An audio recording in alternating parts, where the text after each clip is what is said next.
Hello guys, good morning all of you. तो कल भी हमने एक वीडियो बनाई थी सुसाइड वाले मैटर पे। तो उसी में से एक टर्म निकल के आया था कि सर्वाइवल ऑफ द फिटेस्ट। तो ये क्या होता है, कैसे हम फिट रहें, कैसे हमें सर्वाइव करना चाहिए, कैसे हम अपने आप को स्ट्रॉन्ग बनाएं। तो मुझे लगा कि ये एक अलग टॉपिक पे इस पर वीडियो बननी चाहिए, क्योंकि कल बहुत सारे बच्चों के दिमाग में, इवन बहुत सारे एडल्ट्स के दिमाग में भी ये रहता है कि हम अपने आप को कैसे फिट करें, कैसे हम लोग आगे को कर सकते हैं। तो इसलिए आज का टॉपिक है सर्वाइवल ऑफ द फिटेस्ट। तो इसको भी एक केस स्टडी से ही सबसे पहले रिलेट करते हैं, क्योंकि आई थिंक वही सबसे ज़्यादा अच्छा होगा।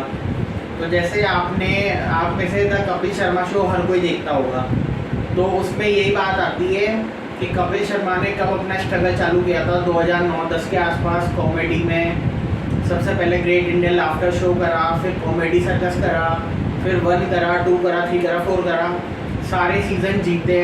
उसके बाद उनके पास एक भी पैसा नहीं था, सारे पैसे इकट्ठे करे, उसके बाद खुद का एक शो लाए, प्रेजेंस में लाए और धीरे धीरे अपने आप को एक ब्रांड बनाया। तो सबसे पहले होनी चाहिए इसमें कॉन्सेप्ट क्लैरिटी कि आप लाइफ में करना क्या चाहते हो।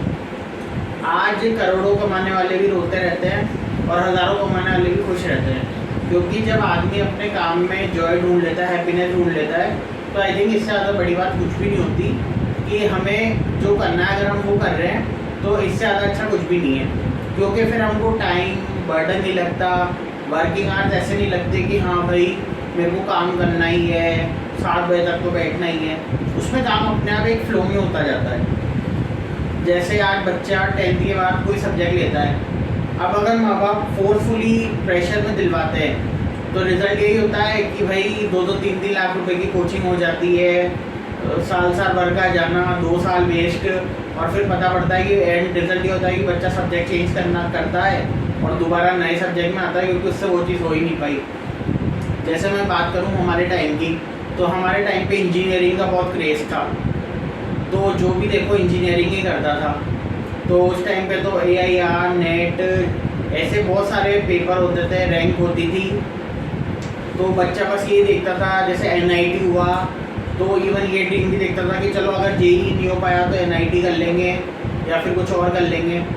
पर हमेशा से क्या है कि कॉन्सेप्ट क्लैरिटी होनी ज़रूरी है। जैसे मेरी बात भी करूँ, अगर मैं आप जैसे मेरे को देख रहे हो, तो मेरी केस स्टडी अगर रियल लाइफ की बात करूँ मैं, तो मैंने 10th के बाद कॉमर्स इसलिए ली क्योंकि मुझे पता था कि मैथ्स साइंस में मेरा इंटरेस्ट नहीं है। क्योंकि मैं 10th में एलन ज्वाइन की थी और एलन में पढ़कर पता लग गया था कि हाँ भाई ये आउट ऑफ द फोकस चीज़ है, तो ये आउट ऑफ द स्कोप चीज़ है अपने से, तो ये नहीं हो पाएगा। तो फिर मैं क्यों अपने पेरेंट्स के 2-3 लाख रुपए ख़राब करता है सिर्फ। और उस टाइम पे तो कोचिंग्स की फ़ीस भी इतनी होती थी कि 1.5-2 लाख रुपए, मतलब एक लगता था, टोटल 3 लाख रुपए लगता था 11th-12th के, सॉरी। तो ये ऐसी चीज़ें होती थी। और भी एग्जाम्पल है, आज जाकिर खान हुए, आज अभी तो 30s में है, तो लाइव शोज़ कर रहे हैं, US में, लंदन में शो कर रहे हैं, तो सब देख रहे हैं कि द जाकिर खान, उन्होंने ये करा वो करा। पर अभी उनकी इंटरनेट पे पुरानी वीडियोस भी वायरल हो रही है। तो जब वो 18-19 साल, 20 साल के होंगे या 22-23 साल के होंगे, जब बिल्कुल बहुत पतले से थे, बिल्कुल फिजिक भी लो थी, तो वो तब से स्ट्रगल कर रहा है यार बंदा। तो चीज़ें बनने में टाइम लगता है। वो कहते हैं ना, रोल्स रॉयस बनने में तो 6 महीने लगते हैं, तो वही वाली चीज़ है। ताजमहल बनने में 25 साल लगे थे, तो टाइम लगता है। पर हमें क्या है, आई थिंक सबसे बड़ी चीज़ जो होनी चाहिए वो होनी चाहिए कंसिस्टेंसी। अगर कंसिस्टेंसी है तो आई थिंक सब कुछ पॉसिबल है। अब कंसिस्टेंसी कैसे लाएँ, कैसे क्या करें, वो मैं सोच रहा हूँ कि नए सेगमेंट में या नेक्स्ट पार्ट में उसको कवर करूँ।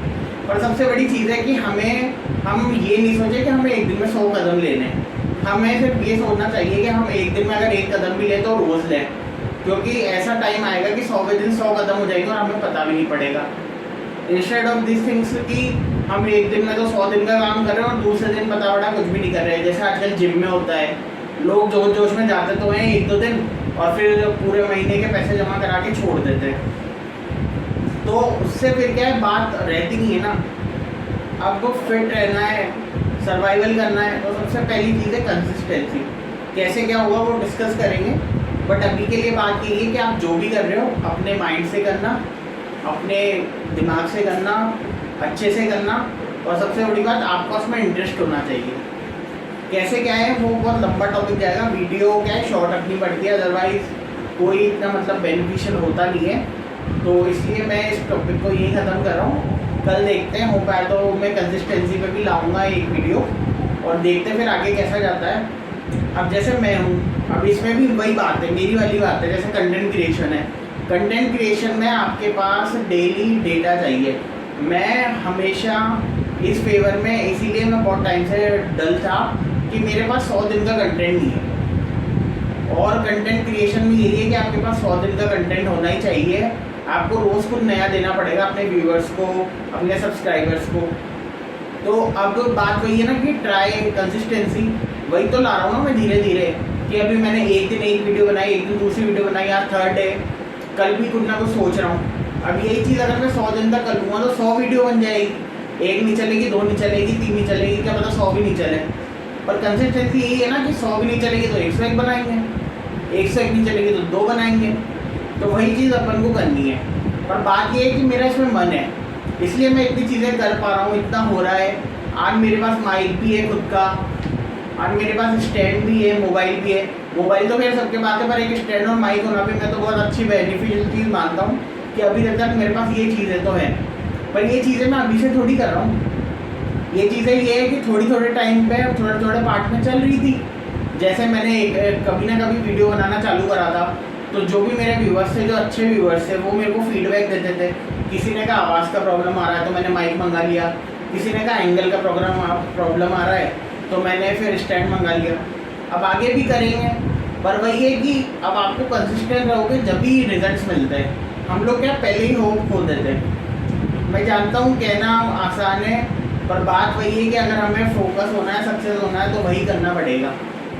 और बच्चों के लिए मेरी यही है रिक्वेस्ट है, और सबसे भी इवन जो भी देख रहा है, कि आप एक अपना शेड्यूल तैयार करो कि मुझे 8 बजे उठना है, 10 बजे नाश्ता करना है, 2 घंटे जिम करना है। तो जब वो रिज़ल्ट अपने आप निकलेगा, जब वो टाइम टेबल फॉलो होगा, तो सबसे पहले अपना एक टाइम टेबल बनाओ।